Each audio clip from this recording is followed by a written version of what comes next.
Hi guys, আজকে আমি আপনাদের সাথে একটি টিপস শেয়ার করছি যেটি আমি কিছুদিন থেকে অনেকদিন থেকে ফলো করছি এবং আমার রেজাল্ট দেখা দিচ্ছে। তো তার জন্য আমি আপনাদের সাথে শেয়ার করছি। তো আমি এখন আজকে ট্রেন করছি আমি আমার উইক মাসল হচ্ছে ব্যাক। ইয়াস, আমার উইক মাসল ব্যাক। আপনাদের হয়তো আলাদা আলাদা থাকতে পারে, সবারই কিছু না কিছু উইক মাসল থাকে।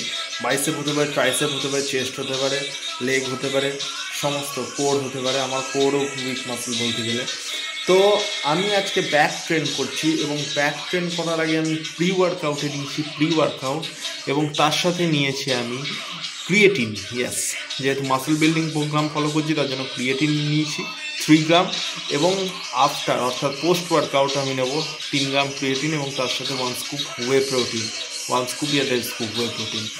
তো এবং তার সাথে শুধু ক্রিয়েটিনটা আমি এক্সট্রা নিচ্ছি তা নয়, আমি সাধারণত 3 গ্রাম করে ক্রিয়েটিন নিই, বাট যেদিন উইক মাসল ট্রেন করি সেদিন 6 গ্রাম ক্রিয়েটিন নিচ্ছি। এবং শুধু ক্রিয়েটিন নিচ্ছি তা নয়, ক্রিয়েটিনের সাথে আমি প্রোটিন ইনটেকও, আমার আজকের ওভারঅল যে প্রোটিন ইনটেক রয়েছে যে দিনে, সেগুলো বাড়ানো আছে।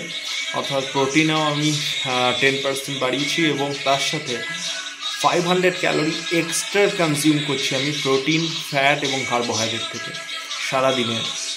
যতটুকু আমি ক্যালোরি ইনটেক এমনি দিন করি তার থেকে আমি 500 গ্রাম এক্সট্রা করছি।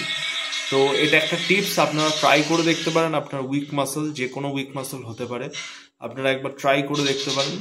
আশা করছি বেটার রেজাল্ট পাবেন।